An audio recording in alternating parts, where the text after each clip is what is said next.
welcome back to the Chappy Bengals Podcast. Today is Wednesday, April 2nd. Glad to have you back, guys. We're gonna dive into some NFL stuff here, some baseball stuff. How you doing, Chappy? First and foremost, You just fucking fired that one up. I'm That's firing awesome. right out of the can and get this going. Right out of the gate. No, that's wicked. No, first week of baseball. For all those fantasy players out there, this is going to be week number 2 of week number 1. Love that. And nobody can hit a fucking baseball, which is awesome. That's my actually team collectively right now is hitting 200. And like rough, 4 or 5 fucking teams in the rough league start. have that. It's terrible. Yeah. That is exactly where I wanted to start us off before we get into a little bit more of the NFL talk is the MLB. One topic specifically I'd love to discuss today is the topic everybody is talking torpedo about. right into this one? Yeah, we're going to torpedo right into there you go. That's a perfect segue. We're talking torpedo bats, and I would love to get your insight on these torpedo bats. It seems like everybody's hitting dingers with these things.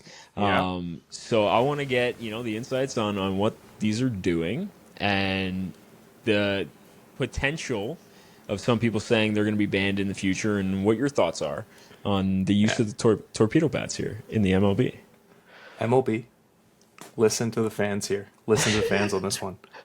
Don't fucking ban them. This is incredible. We're talking about juiced baseballs back a couple years ago. We're talking about juice fucking bats right now. And not even juice. Like, these are legal by standard rule in the MLB, right? And we'll list that off. I'll literally verbatim read this shit. Yeah, I want to know that. It's legal. And whatever design that they've come up with is brilliant. I think it's the greatest thing that they've done to baseball in the last little bit, where it's stirred up controversy, it's stirred up a little conversation. Haven't heard that in baseball in a positive way in a little while. Like, baseball is not known to be as, ethical as in history's past has shown. Like, this is not the greatest recently sport of too, morality. not far long ago. If you found a way to increase offensive production in this league through a means that is legitimate, then fucking let that ride. I think that's beautiful. We'll get into it, but I'll read off the actual so what are the parameters in the MLB regarding the use of bats and modifications then? MLB's rule number 3.02, which states the bat shall be a smooth, round stick, not more than 2.61 inches in diameter, and at the thickest part, and not more than 42 inches in length. So there is nothing that this is doing within the actual parameters that MLB's Rule 3.02 has, done. Like, this works. This is legal. So are you saying the diameter they were working with under? So what they've done, it was an elongated bat, right? So the barrel of the bat would extend all the way to the very end of the bat. Yeah. What this MIT guy has created, which is awesome. If this dude hasn't put in stock or a patent to get this rolling off and making some money on this, you fucked up. But somebody needs to do that. I'll do it tonight. Yeah. But it's brilliant. So what they've essentially done is created that thickest part of the bat, the meat of the bat, the wood, to the middle sweet spot of where the barrel is, where you would call a barrel the barrel of the bat. Mm-hmm. So when guys are hitting this, and honestly, kudos to the Yankees for kind of coming up with this. I fucking can't stand the Yankees, but holy shit, to kind of decide and say, hey, we're going to put some efforts into kind of seeing things. 2 parts to this. A couple years back, they made a huge effort within their minor leagues to really focus on swing speed and barrel percentage and hard hit percentage. They just wanted to hit nukes. This was the whole point of the thing. Didn't care what the fuck you did, as long as you were hitting the best part of the bat. If this was part of the plan, plus then integrating this into their fucking repertoire of bats that they're going to use in the league. Now, granted, everyone can get this across the league, but to focus on that stat specifically and then intertwine this into the equation, that's fucking brilliant.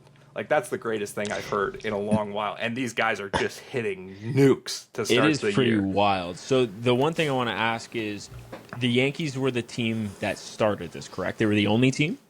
They were the first team to really start using it across a wide part of their order. So I think it was like 5 or 6 players in their lineup used this bat, but it was available.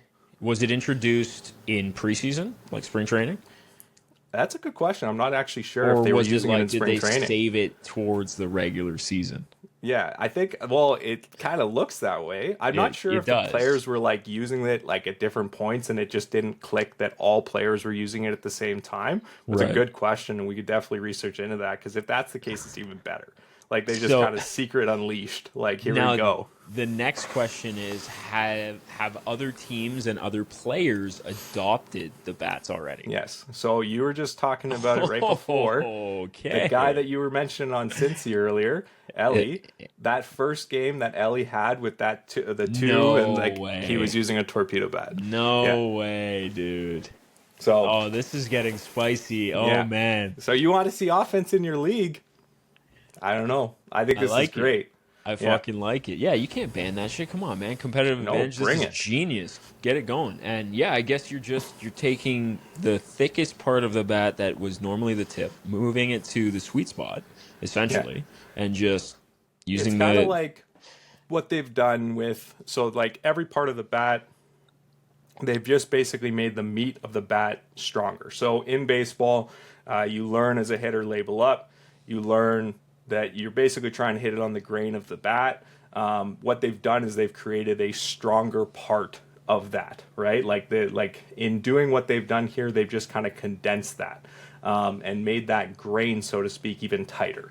And so it's created a much harder exit velocity, much harder, stronger part of the bat. The other bat parts, I assume, are more brittle now, but like if that doesn't fucking matter because you're smoking the good part, as you should as a professional hitter, then we should see a lot harder hit balls. And as we've seen, more bombs, more nukes, more literal. Stats up, baby. Yeah, stats up. Like, I love to see it.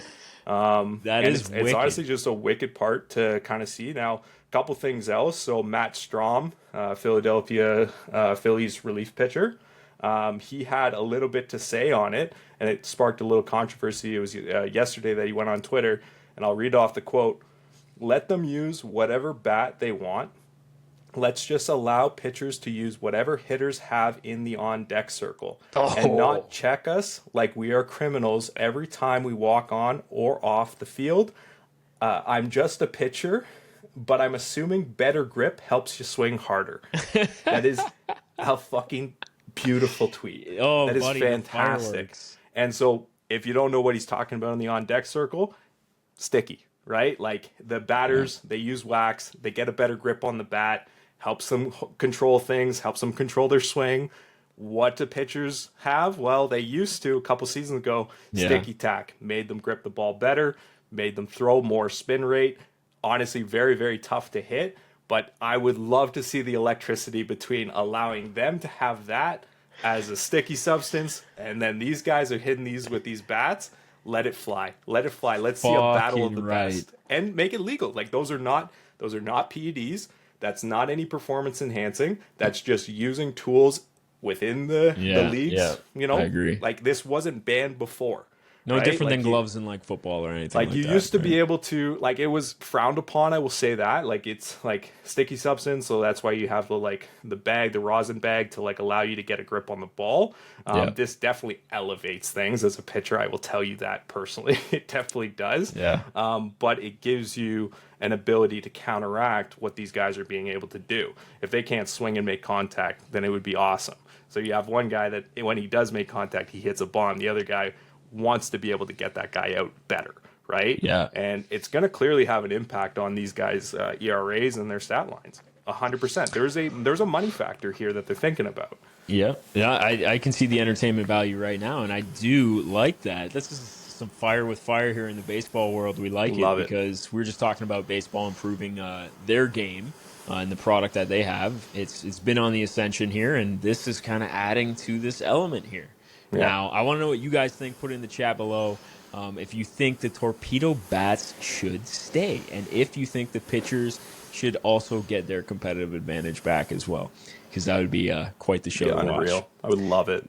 wicked. But baseball's been off to a hot start. I know I wanted to touch on the most surprising start from your perspective, and then the most disappointing start as well in the MLB. And we were just touching on a few of the matchups. One we were looking at tonight was Atlanta against the Dodgers there. Complete opposite ends and standings in that matchup. But I want to get your thoughts here. Let's start with the most disappointing start, and then we'll go into the most surprising start. I would say, well, I don't know. I'm half and half on whether or not this checks both boxes, but we were just saying that Atlanta Braves now and the way that they've started would be both surprising and disappointing. Yeah, I think would agree. Between what they're having out of the gate here, they just had a player go down with PEDs, so that's awesome. Like way to kick off that. Sign the guy for a good little chunk of change over 3 years, and then this guy gets the boot in year one. And I've heard some stuff about his contract being negotiated and having the earliest amount of money being paid in the first year. And so he gets technically the least amount of money through that 80-game suspension. My God. So if he did or was aware to it, technically speaking, they would know about the suspension coming in. So who knows if that's a part of it. That's a rumor in the baseball world. Whether or not that's true, that's kind of crazy. But that being said, this guy had a great year last year, gets that, then he gets suspended. That's a clear impact. Ronald Acuna's on the bench right now, obviously coming back from injury. And then the rest of the team couldn't hit a fucking beach ball at this point. I think collectively they're under like 150 on their average for the year to start the atrocious. year. Holy so fucking bad. But again, it's what are we? It's a long season, baby. MLB. Yeah, 6 games in, now 7 tonight. So yeah, that's crazy. Just getting warmed up. And then, let's bounce over to that most surprising start here. I have to talk about my boys here. I think the most surprising start. I just wouldn't have expected that the Blue Jays starting 5-2. Granted, they're playing the Washington Nationals, but taking 2 and split the series in Baltimore. Right now, they're first. Going to be first, apart from the winning percentage with New York. But yeah, great start, quick start, obviously quick record.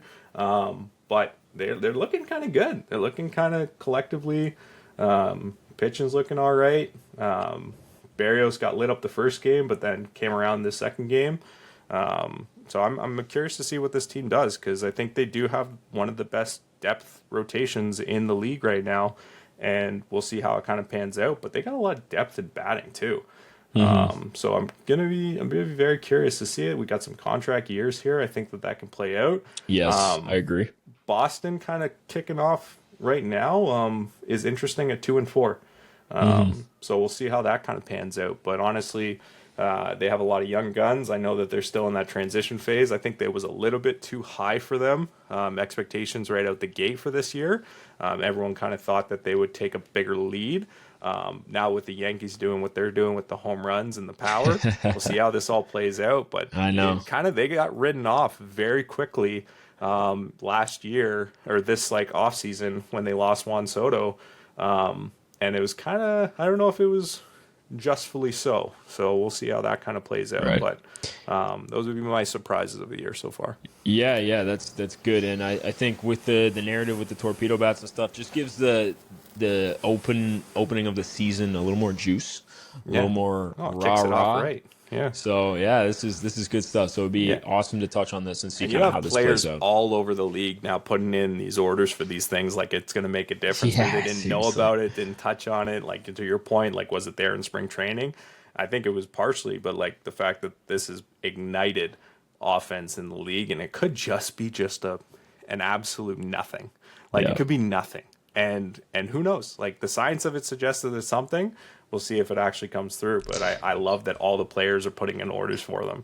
And that's a thing right now. In you have MLB, to. You have to. Yeah. That's cool, man. It's a good story to touch on, and we'll be following the Blue Jays closely. I promise you that. We'll keep you updated on how this season goes, because this can be an interesting one with the contract seasons like Chappy just touched on. So Good stuff. Now, let's make our way over to the NFL. We got a list of things we want to talk about. And I think we're going to start with some of those NFL-approved rule changes for 2025. We clearly like to talk rule changes and talk shit about some of the rules currently in the NFL. So let's get into that. And we can start with the first one, being the one we talked about last show. Tush push ban tabled. Yeah. Not voted on yet. Apparently, votes were split right down the middle. We've been talking about it. We're clearly on the side of, listen, the Eagles have established a fucking competitive advantage. If you can't do it, right, that's on you. We saw Josh Allen and the Bills try and replicate that in the playoffs last year.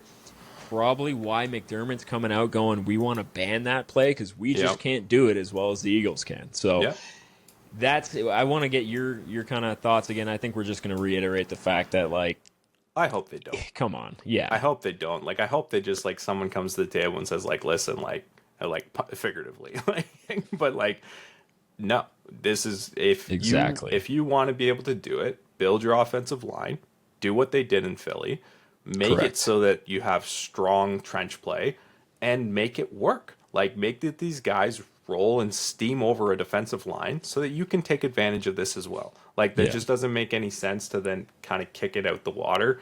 Like, and just say, no, it's not, like, we can't do it, so therefore it shouldn't be done.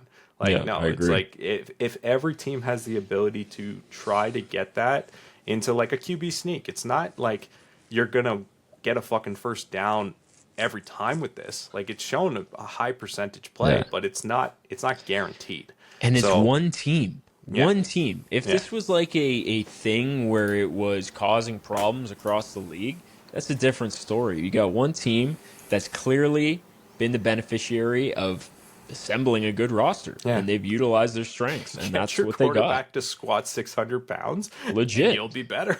Like, you can make it happen too. Get a running back with quads like that in the backfield that can push as well, and an offensive line that's top 3 in the league. You're fucking set. You're kind of hard to do that though, right? Yeah, so it's a little tough. I don't think there's any change on where our heads are at when it comes to that. And I really hope it stays, but the NFL is the no fun league, so we'll see where this goes. Next up, we got overtime changes coming. We talked about this one. This was voted for, so now moving forward in overtime, both teams are guaranteed a full possession, which we said was great. Yeah, it should have been like that. Couldn't believe it was only in the playoffs. And I still believe they should adopt the NCAA rules, but we'll see eventually down the line how that goes. I like that there is. I think some of the comments were like that. You know, it's good to have a difference, right? Like, is it good to have the difference between the college level and the NFL? That being said, like, I think this is the right call. This is the best call that they could have made. Yes, I agree. I think both teams should be able to at least get a chance to score a touchdown. It shouldn't just be down to one possession. So that's good. And then next we got touchbacks move from the 30 to the 35-yard line.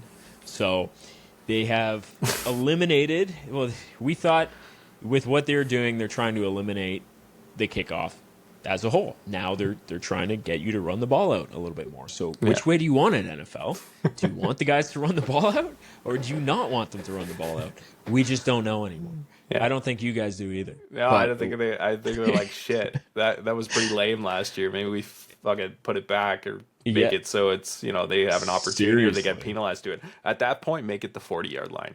Like, make it an absolute, make it risky. Like, risky. Like, you're not putting me at the 40-yard line. I guaranteed everyone's going to run it back. 100%. Without a doubt. I think, with their shrinking of making the players start basically 5 yards apart, that eliminates, you know, the high-speed impact that was causing a lot of the previous injuries and stuff. So, we'll see how that works. They got to keep working on that one because, last year was pretty much a dud. Basically no returning.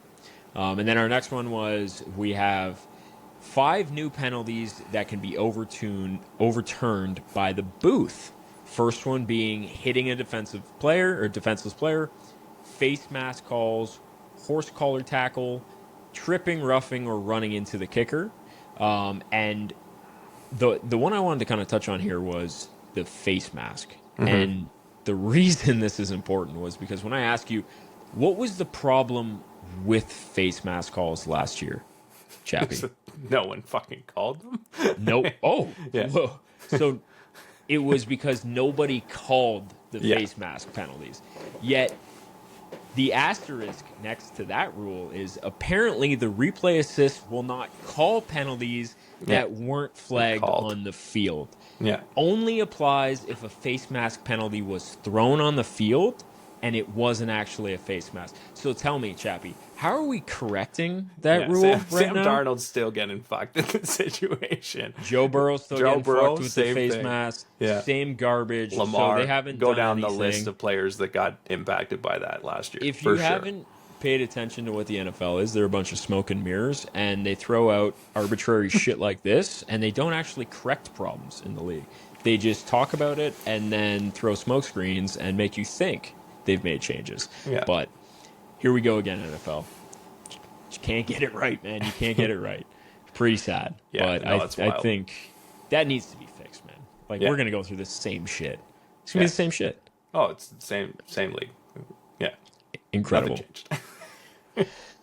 Oh, man, shaking my head every time. But now we got, so first downs will be measured electronically. So Sony's Hawkeye technology is going to be implemented. This is awesome. Yeah. So there's should be no gray area to what a first down is this year, right? Yep. How do you feel about that one? This one's like perfectly fine to me. Like at the end of the day, I think we were saying like if we're gonna go, I think it said that the guys with the chains are going to be on as a secondary need by basis. Like I don't even know what that means. Like does that mean in like, the most pivotal of Kansas City Chiefs games when the Hawkeye goes down? They're going to drag the chain gang out there to get a correct measurement. Yeah. In exactly the most perfect of perfect moments, they're going to be ready to go, I promise you. Yeah, they're going to come That's exactly what that means. Oh, look at this. I think it's actually Chiefs. Chiefs? Yeah, first down. Wait a second. It's a close one? Chiefs ball. Whoa, Hawkeye, guys. Yeah, something's gone down. Satellite error. We don't have the feed right now. Whoa, it's like the power outage in the Super Bowl. Like, just convenient, right? Just convenient. What happened there? Whoa, first down Chiefs. No way, man. Okay. So that'll be a fun one to watch. But that's going to be a new wrinkle in the game. So I'm all for getting the call right. Just get it fucking right, please and thank you. Agreed. And then, so a couple other things we got to go on here before we get into some of the player stuff. They're flexing the rules for Thursday night game changes, where it was normally a 28-day window. Now it's 21, so just shrinking that window. We've talked about the repercussions with the safety of players and just how switching, from a game played to a shortened window affects, the healing process for the players and the overall health. So don't be too all over the place with that one, NFL, because that's not good for the game, in my opinion. Yeah, not cool. And then NFL modifies the uniform policy. You can now wear the alternate uniforms up to 4 times a season, previously being 3. And then you can also wear the alternate helmet with your normal uniform. So with that being said, Chappie, you got to give me your top throwback uniform that you want to see fucking 4 times max out of all the ones that have been released. Give me your top one, buddy. And if I'm going to say anyone, I will say the Kelly Greens for the Eagles are one of the I was going to say favorites. Eagles. I want to say, to be honest, I love the old Seahawks. Like I do like that one too. Yeah, those ones are legit. One for sure. I don't know. We had talked about this as well. Like we like the old Broncos. Yep. That one's good too. I honestly think that should be their main uniform now. Like, I don't like their new ones a lot, and the old one, the colors are they're way better, man. Yeah. What would be another? Fuck. Atlanta's with the red helmet is really wicked. I love that one. The black uniforms. Very nasty, but when you said Seahawks, that was my immediate thought because I love their throwback one. Yeah, the Seahawks. Those are my favorite. Yeah, that would be dope for sure, though. But I'm stoked for that. I love the throwback uniforms, and they should be able to wear more. Like 3 times a season seems out of 17 games, that's not enough. So glad to see that. And then the last thing was the proposal to get the playoff format changed, where you would have wildcard teams essentially overseeding division winners based on playoff, or just division or standings records. Total standing. Yeah. So that's going to be interesting to see how that plays out. We talked about that potentially eliminating what divisions even mean. Yeah, so, it's just stupid. I don't know how that. Just, don't love that. What does it mean? Yeah, I don't. I know we had talked about this. I gave some afterthought to it, and I was like, nah, I don't like that at all. Like, I just think that's just such I love the divisional matchups. I love the rivalries at the end of the year based on that. I love the schedule and how it's set up for that. So no, I think that needs to get punted. I agree with you there. I agree with you there. Now let's get into some player news and recent notes. I know this. I know there isn't a shit ton going on because the free agency kind of run there is dried up a little bit. Now we're kind of getting the remnants here, like the Russell Wilson signing to the Giants and things like that. And then we get into things like the drama in Dallas with Micah Parsons. And I kind of wanted to touch on and get your thoughts on this because Jerry seems to live in his own fucking world. Jerry, man. I really don't understand it. This guy's awesome. It's kind of crazy, and I should probably read the quote. Oh, the quote's great. I read it this morning. I was dying laughing. This guy's like, I don't even know who I'm talking to. This straight from Jerry's mouth says, the agent is not a factor here or something to worry about, and I don't know his name, Jones said. And so my point is, I'm not trying to demean him in any way, but this isn't about an agent. The agent doesn't have one thing to do with what we're doing when we get on a football field against a team. Micah does. And it goes on. Now, as far as I'm concerned, the agent has a huge part in all of this. In how this guy's going to get signed. Yeah. I don't think it's, owner to player. That's not exactly how deals work. Might be a little different if that was the case. I laughed as well because he's done this with CD. Fucked up that, done it with that, fucked up that. Now you're doing it with Micah. You're gonna fuck up this. Like, it's awesome. Like, it's like, Jerry, why would you not focus on this and get with that player's agent to make a deal happen to the best possible way that benefits both sides? Like, it doesn't make any sense. This guy is awesome.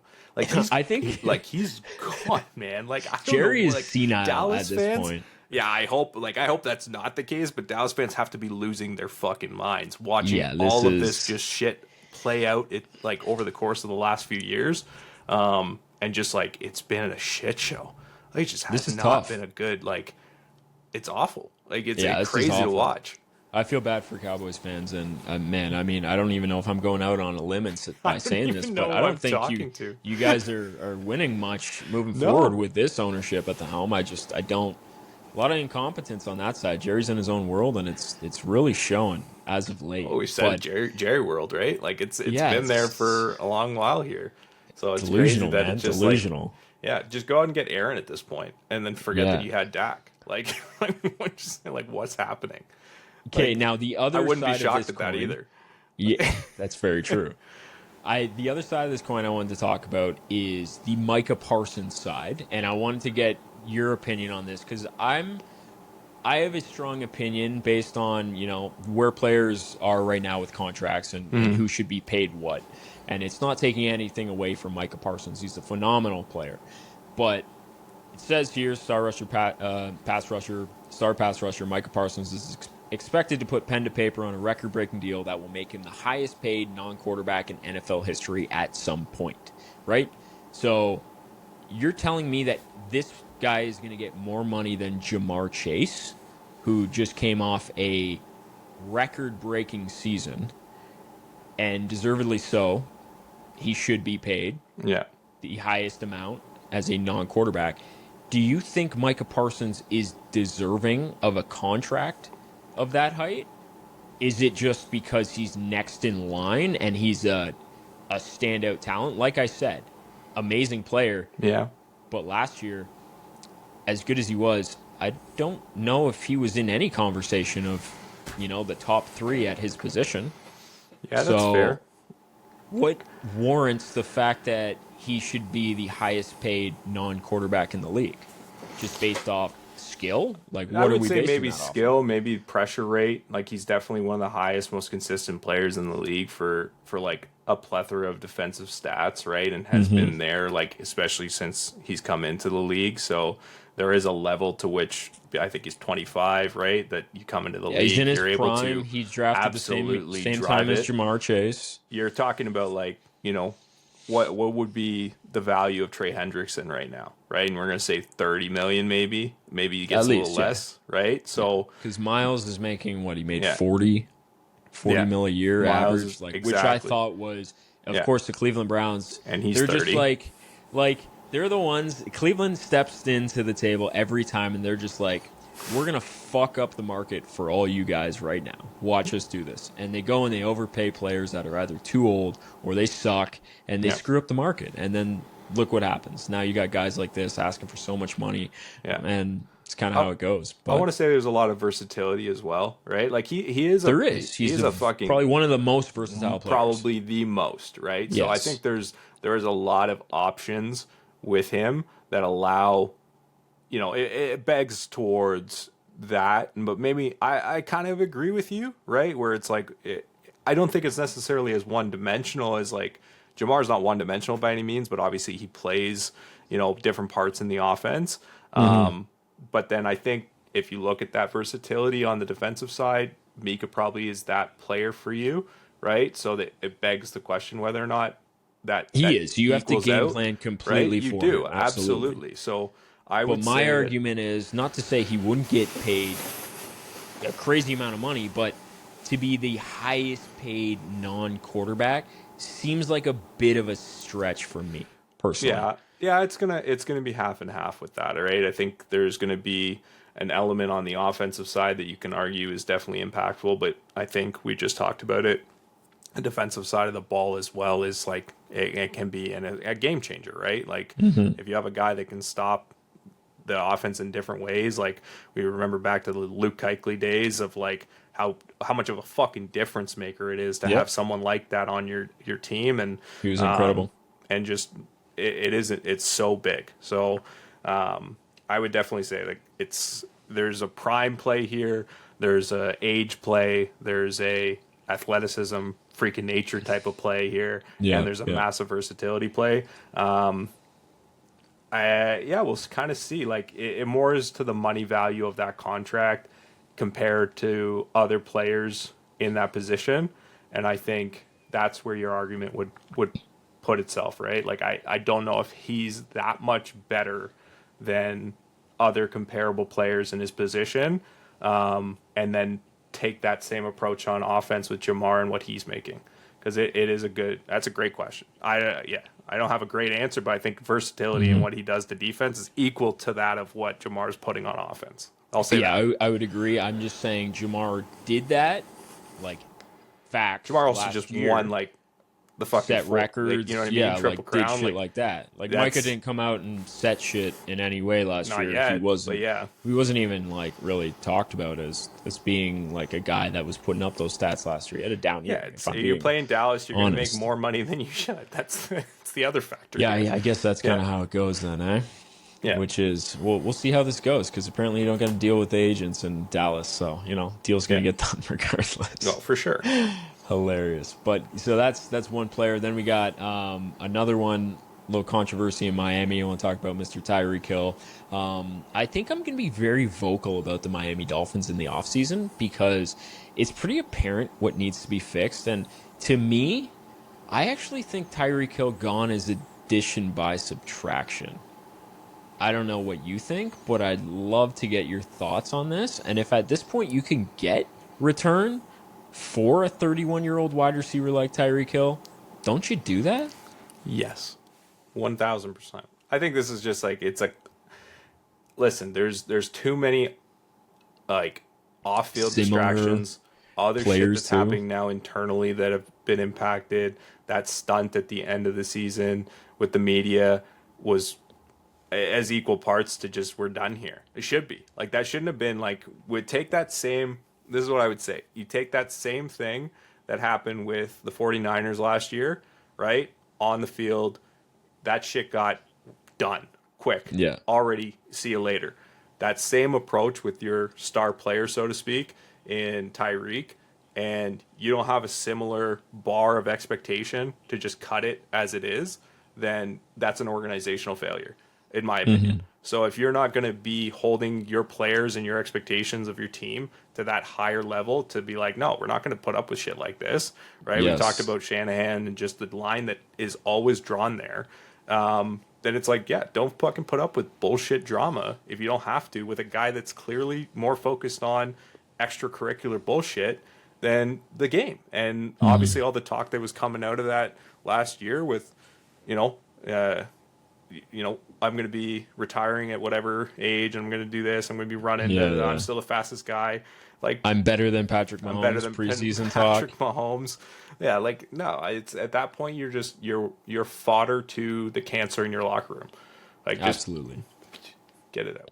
Like, that's so. This is, and I completely agree with you. And this is why I brought it up, because we had the chat about kind of some of the things the Dolphins should do to get better, and based on what they've done in free agency, and you're talking about, like, this is an opportunity for Miami to not only the addition but by subtraction, getting rid of Tyreek Hill, but setting precedent for this new culture that you want to establish, and not just being so laissez-faire, because I think that's the biggest problem with Miami. We said they have plenty of talent. Yeah. It's just a cultural problem, and it's too lax. You don't have guys that are in there that will do anything and everything to win football games, right? I would say that Tua is willing to die on the fucking field.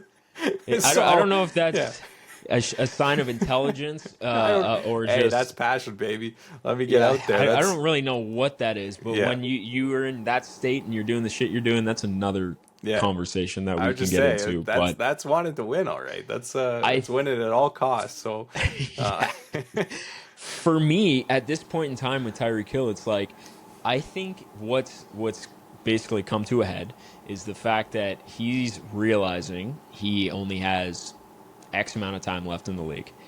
It was all fun and games. He got his bag. He went to Miami, and he didn't win. And now I think it's coming to a head, and he realizes that, and now it's not just about the money. He's got the money. Now he's like, fuck. Like, I only have so much time to win. Kansas City just won 2 more chips without me. Like, I think it's at that point now, and if you're Miami, you take this and you set a new standard for yourself moving forward, and you get rid of a cancer like Tyreek Hill. I'll be curious if he actually wants to win. Like, I don't, like, just based on everything he says, wants to win. Yeah, that's all he's saying about. But then it's like, but then you made that decision to catch your bag and fuck off to Miami. So did you really? You had the perfect gift in Patrick Mahomes in that entire thing. So it's like, what did you actually, or were you just? So that's why I don't know. I take a lot of this for what it is. And especially just with what we heard on one side of that story with the police, and then what we saw in the video and another thing, and then it's kind of conflicting records of what's happening. That was bullshit altogether on, I would say, both sides, but nothing was really said truthful in that scenario. Yeah. So, are we getting the full story here? I don't know. Quite frankly, I don't give a shit. Tyreek can fucking do whatever he wants. Whatever. Yes. It's your money. It's your career.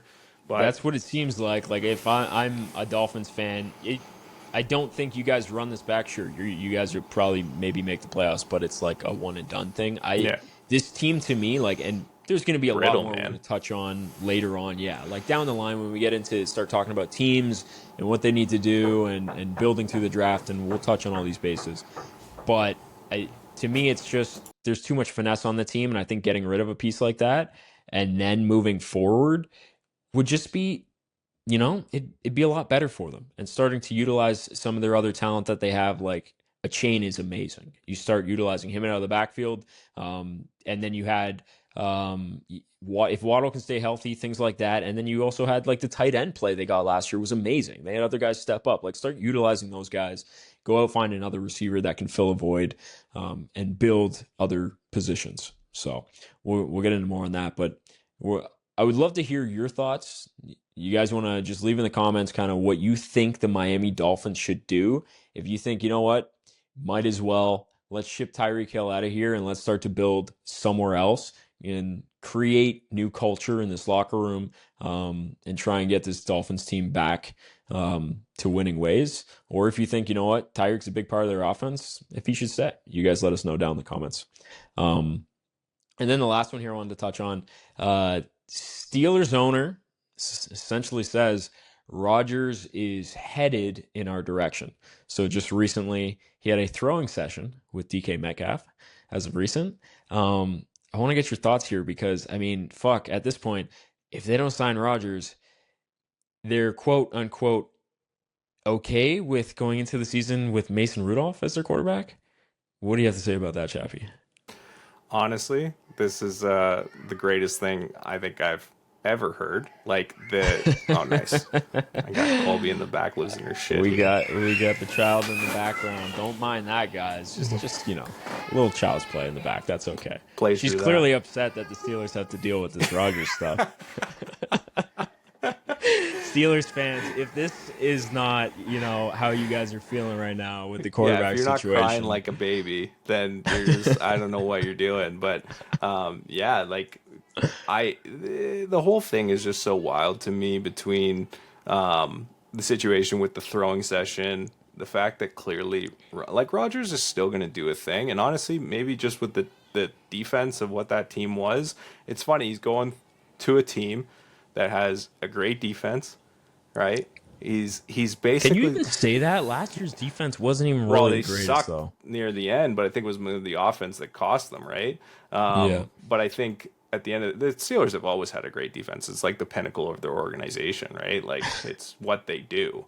I feel like they got a little soft last year. That's you're fucking Bengals fan, so that we can table that later on. Say that. We can table that later on. But no, I would say, like, he's doing the exact same thing that he thought he was doing with the Jets, where it's like a playoff potential team that he's going to go in, he's going to be able to throw his 3,800 plus yards, do what he does. Hopefully he doesn't throw as many picks as he did last year, which was a historical high, right? Like, at the end of the day, for him. But the DK Metcalf situation where it's like, hey, I'm going to throw with this guy, not even throwing with your technically true number one receiver, not getting that set up in any way. I don't know what that speaks to the Pickens situation. I don't think they're investing in him in the future. I don't think so either. There's obviously a lot of shit going on there too, but that's where it's like, is this just another run at the mill situation where they're going to put, Rodgers, and he's going to try and do something last hurrah, and he's going to flop here, and Pittsburgh is going to laugh about this because they're going to be like, fuck, what were we doing? But, like, you can't really complain. Like, at the end of the day, you've said this, and honestly, I kind of joke about this, but you've said this. It's like every single year they do the same thing, and they're constantly in the running for getting into the playoffs. But what are they going to do when they get there? No, it's going to be one and done, and that's the way it's been. Pretty much. Shitty situation, but this is what it reads to me. Now you're going to have the same situation set up. Rodgers is good enough. We know that. His career is outstanding to do this, but he's also going to be, 42? And he's on season that's come off that was injured, and he's having he had a pretty decent year, but he has to replicate that year, a year older, without injury, which new he system, had a new team, pretty devastating injury the year before that. Yeah, and now he's coming into this, and is it capable? Yes, we see that, like, there are anomalies in the league for quarterbacks. Some guys can get up there in age and continue to shine and outshine, and those guys are typically your Hall of Famers. Well, Aaron Rodgers is a Hall of Fame quarterback, so he's capable. So whether or not it's going to give us something, I don't know. We'll see, Steelers Nation. I don't know. I think Mike Tomlin and him are going to not, I don't know, maybe they get along. Maybe they're best buddies. Who fucking knows? But I think there's going to be a clash here. We'll see. Didn't believe it last year with the Jets. Look what happened. So, like, I know. You're fired, and we suck, and that's what it is. We don't even understand how to use our running back, so it's awesome. It kind of blew up in their face. Now, I'm trying to do this new thing this year where I come from more of a neutral lens, and I'm not so biased with these takes. That's good. I got a lot of that out of the system last year with the bias. It was clearly evident there. It always will be, but I'm going to work from more of a neutral tone this time around. Now, when I look at the assembling of this team, it just seems like a bit of a mishmash to me. And you're telling me you're going to have Aaron Rodgers, DK Metcalf, George Pickens all in one offense. If Hard Knocks is not on this team, I don't know what we're doing here, because this is like three massive personalities Enigma in an offense. This is going to be some must-see TV, but I don't see a plan here. Is Aaron Rodgers an improvement from Russell Wilson? You know what? I would say he probably is, just based on, his intelligence level, his ability. I don't really know. Rodgers still has ability, but I would clearly put evident it wasn't the skill level what above. it was, right? I would put it above. I would put the whole thing. Like Aaron Rodgers, healthy Aaron Rodgers hasn't lost as significant a step as what you would consider Russell Wilson to have done. Russell Wilson was a bit of more of a game manager as a quarterback with experience in the last few years, right? Like he came in to manage games and give you an opportunity to win, much more than, designed to win, I would say. Right. And I think Rodgers absolutely has the capability to do that. But as far as a mishmash goes, this is what the Steelers teams have been over the last few seasons. They've been a mishmash. They didn't know what they were doing at quarterback. They went in and got Kenny Pickett. Then they went and released that and got Russell Wilson and fucking Justin Fields. And then they went and fucking released that, and now they're going after Aaron Rodgers. They don't know necessarily what they've been doing over the last 3 seasons. Like, they thought they had a bigger running back in what they did, and then they let him go. So it's... and now they're going to have to draft another running back this season, which I do think they will, considering, the plethora of running back talent in the draft this year. It's just a Steelers thing. They're going to need a running back. Can't go with Jalen Warren as your main guy. You're obviously going to need a little bit more. And then based off free agency, like they added DK Metcalf, and then some of the signings on the defensive side of the ball, okay. But I truly think this is like if it doesn't work this year, I think it's a Tomlin, you're out. We're fucking resetting this thing, because you can't just keep running this shit back and having these 500 seasons, not getting quarterbacks in drafts and just going through this purgatory. Like, at some point, the fans are going to fold, and you just can't get behind that anymore. Like, you're going to lose the locker room. You've done it so many times. Like, I think this is the last hurrah, and unfortunately, they don't even have a lot of options. This is it. It's Aaron Rodgers, or you're trying to draft somebody, and we know what the quarterbacks look like. There's nothing really there. So it's kind of an ugly situation, but I do think it's a last. Let's see what the Steelers do, and hopefully Rodgers can do it. But I've never seen a quarterback come in and take a team to the Super Bowl if his name wasn't Tom Brady, So we'll see how that plays out. It'll be interesting. It's so funny when you compare Rodgers to Tom Brady in that grand scheme of it, because like there is a talent level, right? You can say one other guy in Peyton, but that would be, you know what I mean? Yeah. Like that would be there are only 3 guys that I could honestly say in the last 20, 30 years that could do it, and I would say Rodgers is capable of that. But it's just the other bullshit and all the other stuff that comes with it right now that's too much of a distraction in a team that will definitely have distractions. Yeah. So that's a lot of pressure. You've definitely added fuel to the fire. Yeah, I completely agree. So that's kind of the last domino to fall in free agency, and then we'll have the draft here coming up. And I know you wanted to dive into some more of that draft talk and kind of correlate that with fantasy landing spots, and we wanted to touch on that and see, based on projections. I would love to run a live during the draft and go through stuff like that. We'll see what we got kind of cooking in the slot, but I think that kind of ends what we wanted to touch on tonight. Chappy, you got anything else you want to throw in there? Yeah, just hit that bell, guys. We're going to keep coming at every week.